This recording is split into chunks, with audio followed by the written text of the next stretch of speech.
हो हो सांगा सांगा. एक मिनिट, कथेचा हिरो कोण आणि कथेचा विलन कोण? अगं या कथेत विलन नाहीच, फक्त हिरो आहे. हिरो तर कथा अशी आहे. अपघाताचे घाव सोसून तो हॉस्पिटल बेडवर पडला होता. अपघाताचे घाव सोसून तो हॉस्पिटल बेडवर पडला होता. कोमाच्या त्या काळोख्यात तो शेवटचे श्वास मोजत होता. एक मिनिट, हिरो कथेच्या सुरुवातीला कसं काय बोलला? हा कसला हिरो? त्याने अजून काही पराक्रमही केला नाही. अगं पूर्ण कथा तर ऐक. तर दूर पुण्या एका गावात रामू मेहनत करीत होता. दूर पुण्या एका गावात रामू मेहनत करीत होता. कुटुंबाची जबाबदारी खांद्यावरती पेलत होता. अरे आता हा रामू कोण आणि त्याचा या कथेशी काय संबंध? आपल्याला धीर धर, कळेल, सगळं कळेल. एका दिवशी अचानक रामू उन्हात कोसळला. तातडीने त्याला रुग्णालयात दाखल केलं. तातडीने त्याला रुग्णालयात भरती केलं. आई बाबा बायको साऱ्यांना धक्का बसला होता. कारण नेहमी आनंदी असलेला रामू आज मात्र खिन्नसला होता.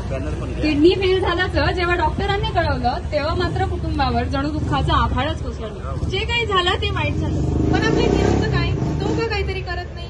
अगं आपला हिरो तर कोमात होता. तो मृत्यूच्या दारी टेकला होता. पण हिरोने केला होता ध्यास जीवनदानाचा.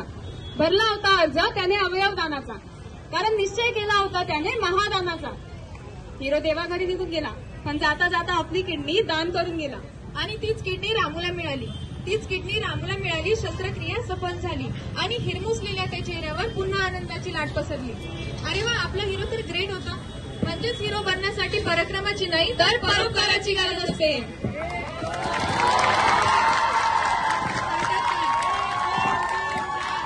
डॉक्टर नाटककार 5 6 7 8 एकच मंत्र करा पाठ. 5 6 7 8 एकच मंत्र करा पाठ. सारे सोया पुण्यवान. मित्र, ऑर्गन डोनेशन ही आज काळाची गरज बनलेली आहे. अवयवांच्या प्रतीक्षेत 3 लाखांहून अधिक लोक आहेत. अवयव न मिळाल्यामुळे रोज 20 लोक मृत्युमुखी पडतात. प्रत्येक 8 मिनिटाला एका नवीन व्यक्तीला अवयवांची गरज भासत असते.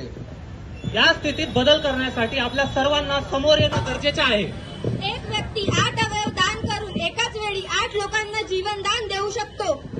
मृत्यू पश्चात सुद्धा तुम्ही जिवंत राहू शकता. परलोकी जाता जाता अवयव दान करणे हे पुण्याचे कर्म आहे. चला तर मग प्रतीक्षा ज्यांना अवयवांची देऊया त्यांना जीवनदान. प्रतीक्षा ज्यांना अवयवांची देऊया त्यांना जीवनदान. करुणी अवयवाचे